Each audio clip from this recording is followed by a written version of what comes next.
নমস্কার বন্ধুরা, বাংলার রাজনীতিতে এখন উত্তেজনা তুঙ্গে, কারণ যুদ্ধ এবার সরাসরি মমতা ব্যানার্জির দুর্গে।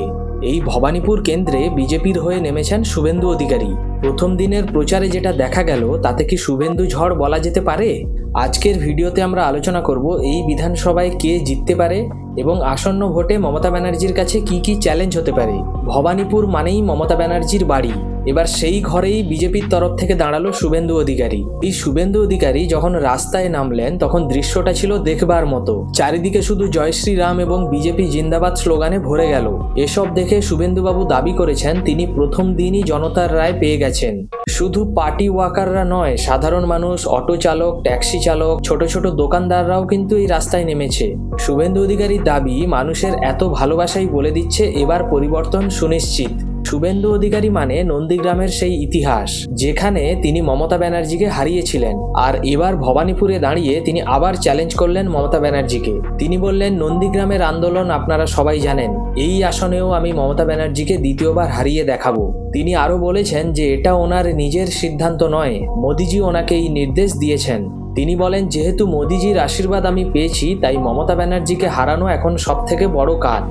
তিনি এটাও দাবি করেন যে তিনি জিতবার পরে মোদিজি ঠিক করবেন যে তিনি কি করবেন, কিন্তু এখন মমতা ব্যানার্জিকে হারানোই তার প্রধান লক্ষ্য। শুভেন্দু অধিকারীর এই প্রচারের একটা বড় দিক ছিল সাধারণ মানুষের কাছে পৌঁছানো। তিনি দাবি করেন যে ভবানীপুরের ছোট দোকানদাররা এবং ট্যাক্সি চালকরা তার কাছে এসে আবদার করেছেন এবং অবজেকশন দিয়েছেন যে রুলিং পার্টির সমর্থকদের অত্যাচারে তারা অতিষ্ঠ হয়ে উঠেছে এবং তারা নাকি শুভেন্দুবাবুকে বলেছে যে আমাদের বাঁচান।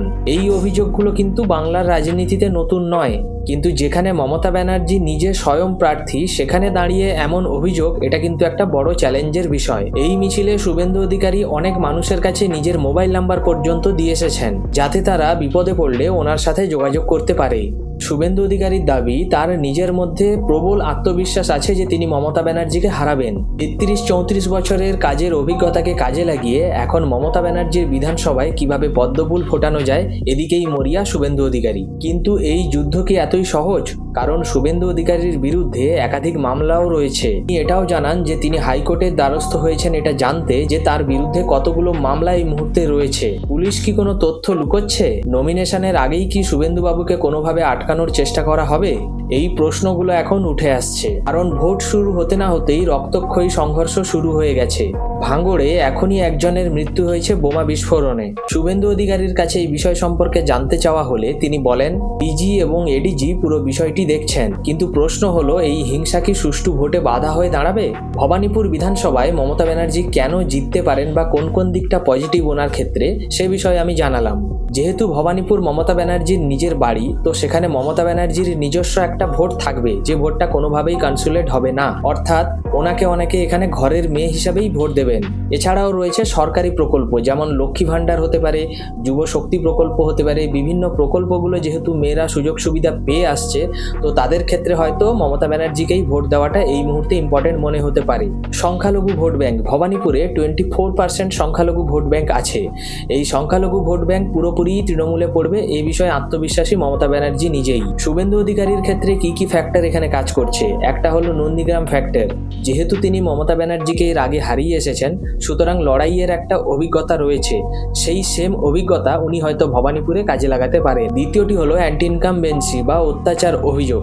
লোকাল দোকানদারেরা, অটো চালক, ট্যাক্সি চালক, এনারা শুভেন্দু অধিকারীর কাছে শাসক দলের নেতাদের বিরুদ্ধে অভিযোগ করেছে। সেই অভিযোগ ছিল তোলাবাজের। যদি নিচুতলার কিছু ভোট কেটে যায় তাহলে ওটা বিরাট সংখ্যক ভোট কাটতে পারে। এই ভোট পুরোপুরি বিজেপিতে যাবে বলে শুভেন্দু অধিকারী মনে করছেন। তৃতীয় কারণ হলো শুভেন্দু অধিকারীর জিতে যাওয়ার, সেটা হলো হিন্দু ভোট।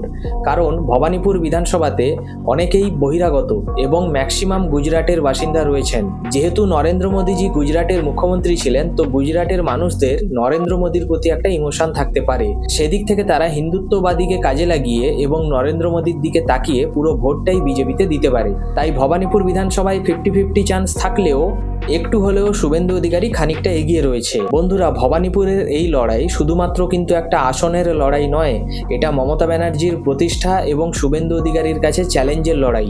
আপনাদের কি মনে হয় শুভেন্দুবাবু কি নন্দীগ্রামের মতো এখানেও মমতা ব্যানার্জিকে হারাতে পারবেন, নাকি মমতা ব্যানার্জি নিজের গড়েই জিতবেন?